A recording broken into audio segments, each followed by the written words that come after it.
Welcome to the Register's Report. My name is John Buckley. I'm the Register of Deeds of Plymouth County. This show is about Plymouth County real estate. Our headline for the month was So Far, So Good in 2020. This show is being taped in March. We're going to be reporting on the February recordings at the Registry of Deeds. I have a great guest in the second show, Mary D'Ambra of William Ravies Real Estate, who's also the new president of the South Shore Realtors. And then in the third segment, we'll talk about some of our county and colony history. So let's get right to the numbers. First image you're going to see is of deeds. Deeds basically are documents that sell property, transfer property. There was 562 deeds recorded in February, less than the 672 recorded in January, more than last year's February. With the first 2 months of the year, we're up 11%, which shows you it's a solid market. You're going to see a listing of all 27 communities in Plymouth County. Every one of them has had real estate activity, Plymouth and Brockton being the highest. We're then going to go to what is the hot topic of the month, mortgages.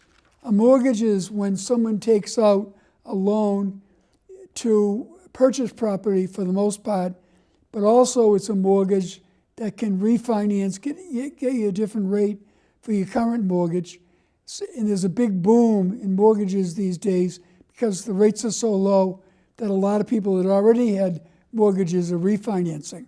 And I advise you to take a look at it if you haven't done it, because rates are very low. I saw an article the other day, lowest rates in 50 years. So there were 1,799 mortgages recorded in February, less than the 1862 recorded in January, up 69% compared to last February, and for the first 2 months of the year, up 63%. As I said, a huge boom. We always follow foreclosures. Foreclosures have been low, thankfully, since the crisis of 2008. 28 foreclosure deeds in February, a little bit more than the 25 in January, a little higher than last February, and 10% lower than last year at this time. And a foreclosure notice is when someone gets a notice from the lender that they're in trouble, usually because of medical issues and or personal problems, and they're having difficulty paying their loan. If you find yourself in trouble, reach out to a federal housing counselor as soon as you can to try to get some modifications or some help with those problems. And I'm also going to show you a list of foreclosure deeds and notices for each of the 27 communities in Plymouth County. And once again, Plymouth and Brockton have the highest numbers. They're the largest communities, so you might expect it, but they've been the most beset by foreclosures. We're e-recording in land court. We run a free training program for the public on how to search online records efficiently. The next training session will be Thursday, April 8th. Call our office to register, 830-9290, 508-830-9290. Anybody in the real estate market, anybody, genealogists, people that love to study real estate, it's a great way to search our records much more efficiently. And we have almost everything up online now that used to be hard copies. I have a great guest in this next segment, Mary D'Ambra of William Ravies Real Estate. She's also president of the South Shore Realtors, and we'll be talking about a number of issues, including the current state of the real estate market. We'll see you next segment. Welcome back to the Register's Report. My name is John Buckley. I'm the Register of Deeds of Plymouth County. In this segment of the show, we always try to do something educational in nature. We've had commercial real estate brokers, commercial lenders, assessors, appraisers, anyone involved in the real estate community. And as you would know, realtors are the main people within private property rights and within the real estate community. We've had some great realtors as guests in the past. I have a great realtor guest with me today, Mary D'Amber. Mary is with William Ravis Real Estate. Yes. She's also the current president of South Shore Realtors. Correct. Thank you for being on the show. Thank you for having me. So Mary, I'd love you to share for our viewers a little bit about how you got into the real estate business. I was licensed in 2003, and that happened due to me looking for a career that would center me on the South Shore. Previous to that, I was working in Boston. I have a family, 2 children, and my husband, and I wanted to be more available. I was very interested in real estate, and I took the courses, became licensed, and then became a realtor. So, you know, those are 2 different things, being a licensed agent and being a realtor.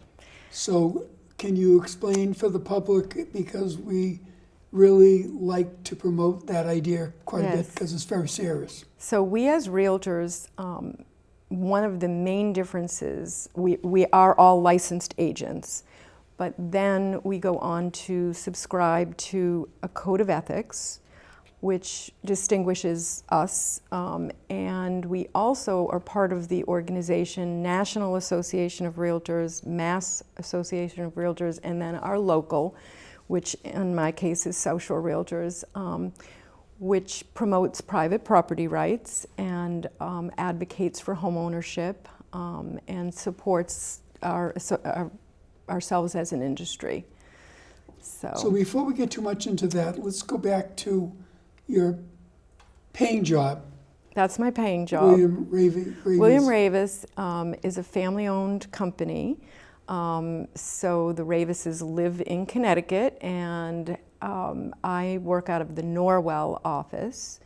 They have offices all over the Northeast and also now Florida and New York. They've expanded, and I work in a very nice office in Norwell. How many people are in that office? We've got 34. That's a good number. Yeah. Great. Yeah, it's great. And with a volunteer hat, you've chosen to be part of the realtor community. Yes, and I was fortunate enough to be elected as South Shore Realtors president, so I'm the current 2020 president. And we have a great staff there that helps all of our realtors in the area to do their jobs, provide continuing education, data, all kinds of support for you to be able to do your job, and also, again, private property rights, raising awareness for all of these issues and just being part of our communities. Yeah, professional organizations are so important. Yes. As a lawyer, we have a whole number of them, and I know that one of the things you do is do a lot of training opportunities for people. Yes. And some of it is required. You have to get a certain number of CEUs. Yes, all of us to renew, so realtors as well as non-realtors, that's licensing law.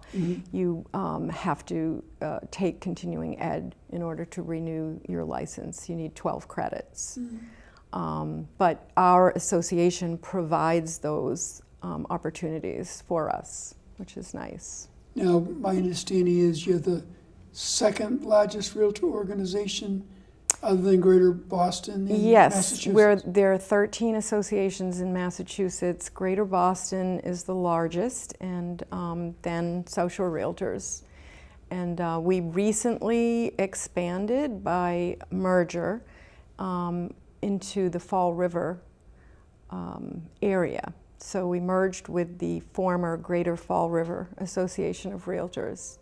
So we now, we had 24 cities and towns that we cover, and we now have another 6 in the Fall River area of Massachusetts, plus a small area in Rhode Island called Tuisit that's part of Warren, Rhode Island. Okay. So 30 plus that area.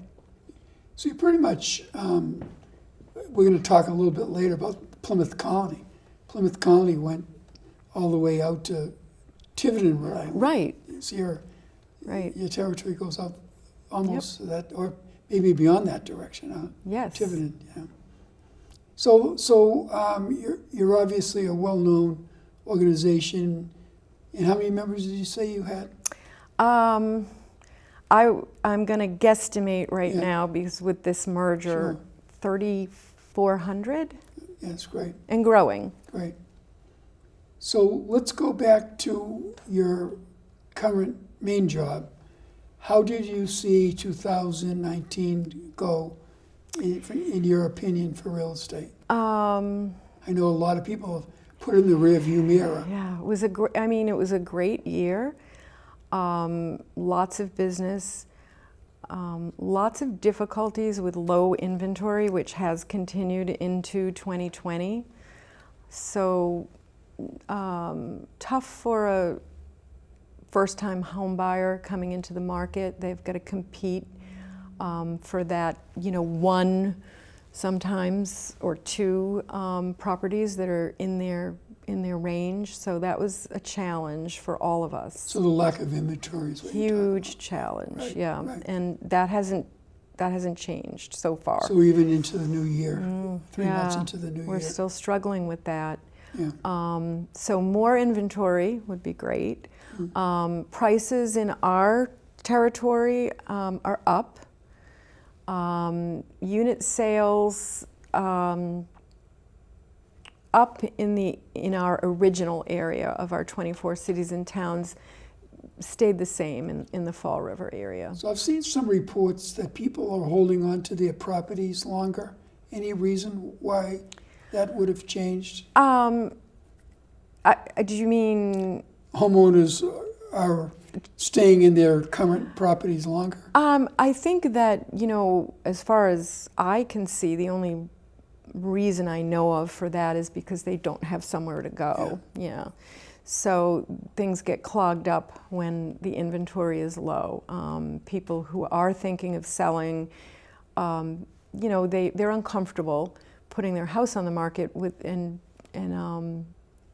just hoping for Because something. of the quickness of people getting into agreements. Yeah. And most people are not fans of moving twice in temporary housing or renting short term. So they'd rather get into a home, go from one into another. But I talked to someone the other day that listed their house, and within a week they had it under agreement. yes, yeah. Sometimes even less, and often with multiple offers. So again, those buyers that are all coming to look at that same house, only one buys it. So the others are still out there. So Talk of the town is coronavirus. Any impact on real estate, do you believe? Or they're talking about people, urging people to stay put more often, less public meetings, things like that. Well, NAR has put out guidelines for open houses, and our South Shore Realtors Association have contingency plans in place if we need to cancel anything, or if there's any further instructions from the CDC. But most of us are just following those guidelines and washing our hands and greeting people at a distance. No, it's funny because when I talked to you about coming on as a guest, that wasn't a question I would have asked. No. But the last few days, Right. My daughter's in college, the colleges are closing, kids are getting sent home for the rest of the spring semester, and all over the place, it's the number one topic. Right, I know. Just trying to minimize the risk, I guess. Right. That's, again, we're just following what the medical professionals tell us, or, the governor or NAR. Yeah, and in your active actions that you take, you're not going into these enormous events like the ones that they're canceling. It's Right. usually day-to-day business is Right. more, one-on-one or Right. small, Right. small groups. I mean, open Right. house, like we just said, because there's a lack of inventory. I mean, I had an open house on Saturday and there were 50 groups, 50 parties. So that may translate into 80 or Yes. 90 people. Good. So it's not small. Right. But just to, be aware and hopefully things will work out. So, quick tip for somebody looking to list their house for the spring market. Hire a realtor. Yeah. That's number one, of Right. course. And I would say that your realtor is going to advise you to get your house in showing shape. Maybe do what you can outside a little earlier than you might, and clean up and purge, declutter, and then, like I said, hire a realtor, and you'll be great. Quick tips for sellers. That would be for sellers. I'm sorry, buyers. Oh, for buyers. I did say sellers. You're Well, right. that you definitely need a realtor, because you're going to be out there and you're going to be competing with other people. It's a hot market, and so you're going to need that wisdom and guidance. Get pre-approved and hire a realtor. Right. Those are my two best pieces of advice. Yeah, pre-approved is Key. very necessary now. Yes. Yeah. Yeah. So I wanted to talk a little bit about this fall program we're starting to talk about with your organization. Yes. I am not sure they're going to be able to pick this up, but here's an early development of a flyer.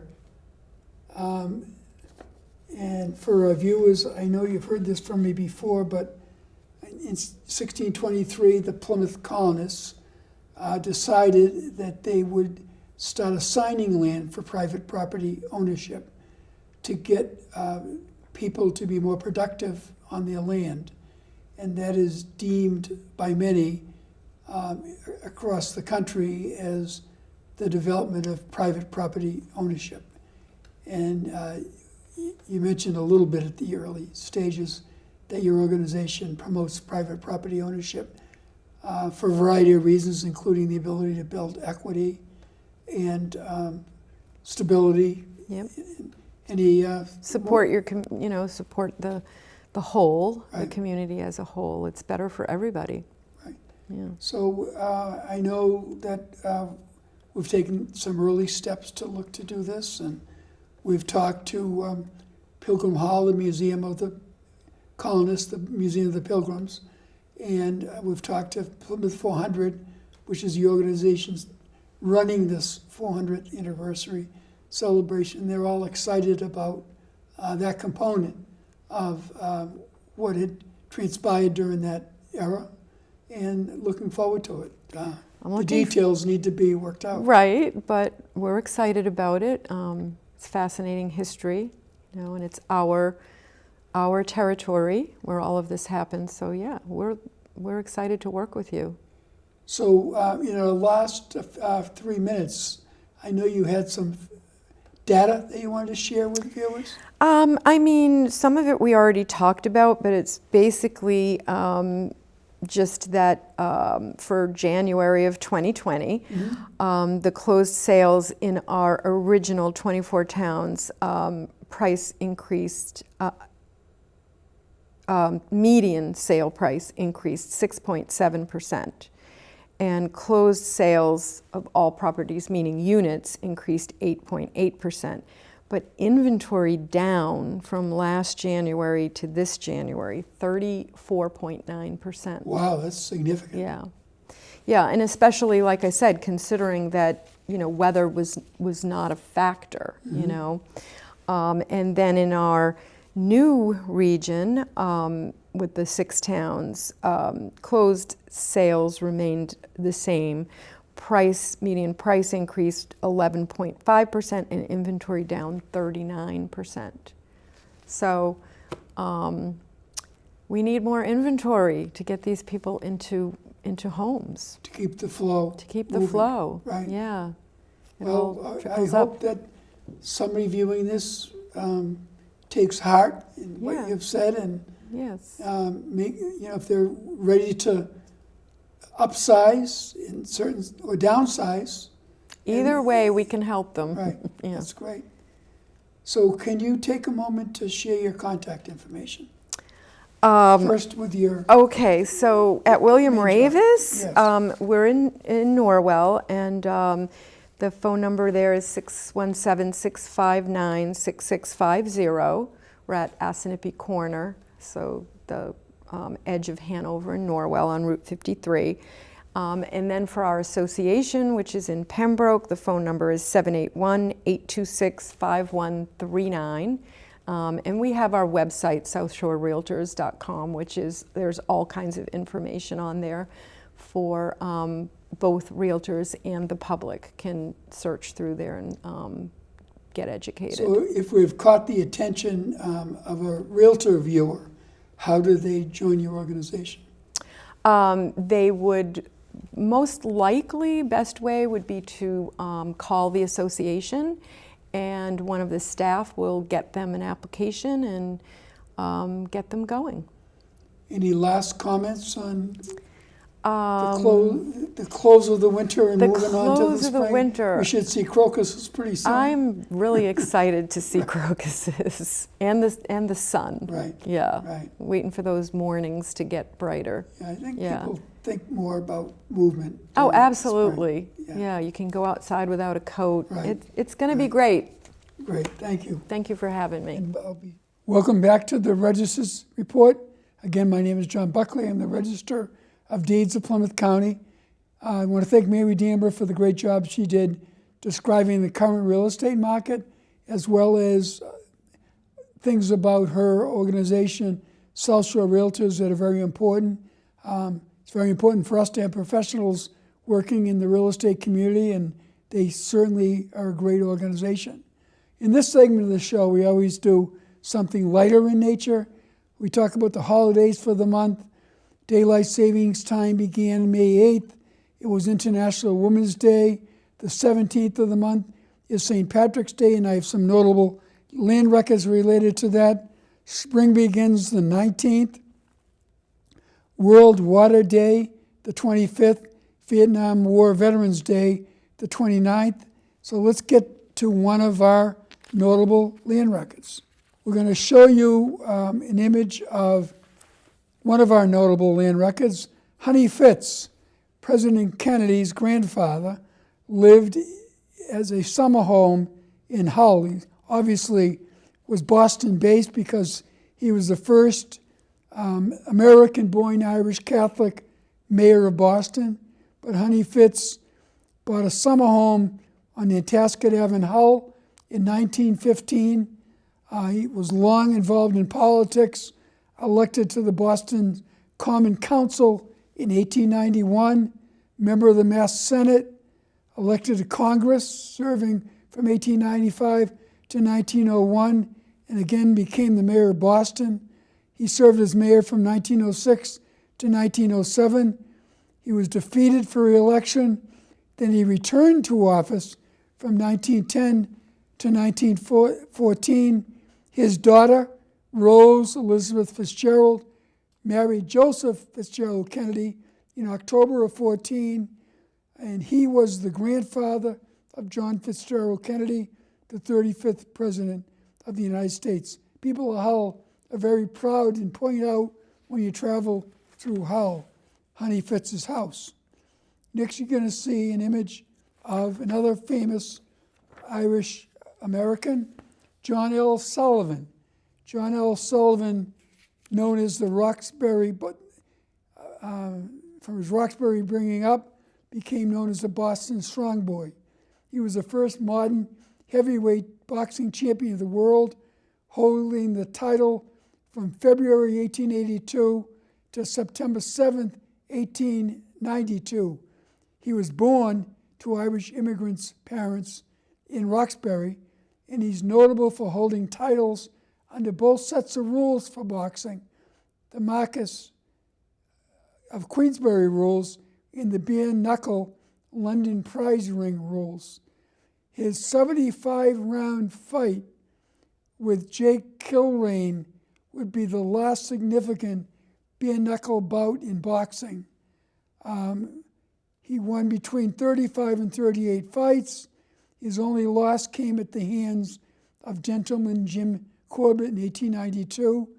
After his loss, he vowed he would never fight again, and he retired to a 60-acre farm at 704 Hancock Street in Abington, which he inherited from his wife, Catherine Hawkins. And he lived there until his death in 1918. Many times, if you go to the Abington St. Patrick's Day Parade, which is coming up this weekend, you'll see a float in honor of John L. Sullivan. They're very proud that John L. Sullivan settled in Abington. And last but not least, from many of our famous Irish notable land records, Senator Anna P. Buckley was a state senator, vice chairman of the Ways and Means Committee, first woman elected to the Brockton City Council, very involved long before women were elected in many cases in local governments and statewide governments. And she was orphaned at the age of 7, Anna Herman, and she moved to Brockton to live with her mother's relatives, Daniel and Margaret Deedy. She was a Cruz, a well-known family name in Brockton. They lived in Brockton's Ward 2 on Winthrop Street. She went to St. Patrick's High, Williams School of Business, and she joined the Women's Army Corps during World War II. She later married Daniel Buckley. They had 5 children together. She worked as at an insurance agency, but when she got involved in Joe Downey's mayor's campaigns, she got the political bug, and she had a passion and flair for politics. And she had mastered, which would remain important to her the rest of her life. She worked for Attorney General Frank Bellotti, State Auditor Thaddeus Butchko, and then she was elected to the Brockton City Council, elected state senator by 84 votes, held for 16 years that position. She rose to the rank of vice chairman of the most powerful committee in the Senate, the Ways and Means Committee. She was deeply involved in the Democratic Party at the local, county, state, and national level. She was a strong supporter of the Massasoit Community College, and the Performing Arts Center at Massasoit is named the Senator Anna Buckley Fine Arts Center. She passed away in May of 2003. And my great friend who also passed away several years ago, State Senator Tom Kennedy, was involved in putting this together. One more notable record, a colonial record. The colonial court allowed the John Jenny the rights to have a grist mill on the town river. Many people in the old days would grind their corn by hand. By having a grist mill, John Jenny could grind that up for people. He would keep a pottle of corn, and that was his payment. So thank you to Leonard Green Baker, Christine Richards, and the folks here at Brockton Cable Access. Mike Simmons has always been a great help to me, and we have a new trainee today working in the show that I also want to thank. So we'll see you next month, and happy St. Patrick's Day.